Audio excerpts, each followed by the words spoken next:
compatriotes, à la veille d'une nouvelle année, j'aimerais vous adresser un message de volonté, vous insuffler optimisme et joie pour cette nouvelle année 2015. L'année 2014 fut certes jalonnée de challenges et de difficultés, mais également de belles réussites. Il est important de reconnaître ses erreurs, mais d'autant plus de reconnaître ses réussites et de prendre confiance en nous. C'est pourquoi 2015 verra de nombreux changements. À premier titre, le pacte de responsabilité, qui rentrera en vigueur dès le 1er janvier 2015. Entre autres, les charges patronales seront entièrement supprimées pour un salarié embauché au SMIC. En contrepartie, il est de la responsabilité des entreprises d'embaucher et d'investir en France. Également, à partir du 1er janvier 2015, la première tranche d'impôt sur le revenu sera supprimée et les allocations familiales modulées en fonction des ressources. Il est impératif que notre société fasse preuve de plus de compétitivité, tout en protégeant ses salariés.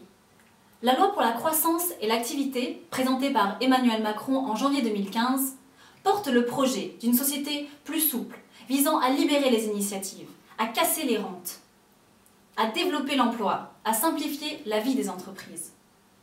Nous reviendrons sur des thèmes comme le travail dominical, les professions réglementées ou encore l'actionnariat salarié, avec toujours comme objectif l'augmentation de la croissance et du pouvoir d'achat des Français.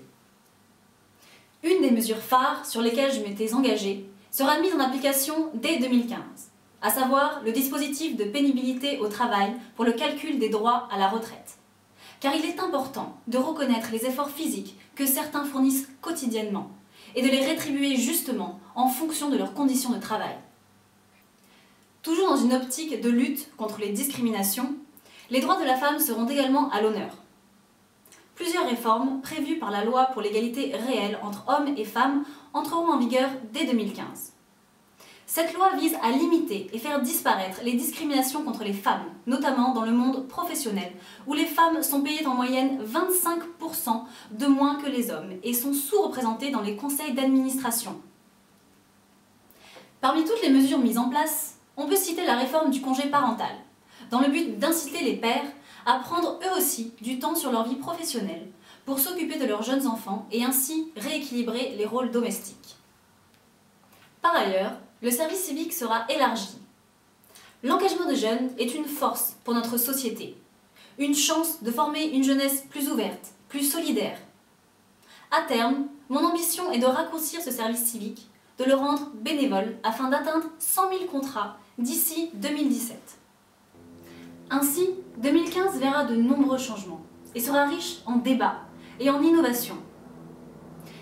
Ce soir, je vous adresse un message de confiance. 2015 sera une année d'audace, d'action et de solidarité. La France n'est pas une nostalgie, c'est une espérance. Vive la République et vive la France!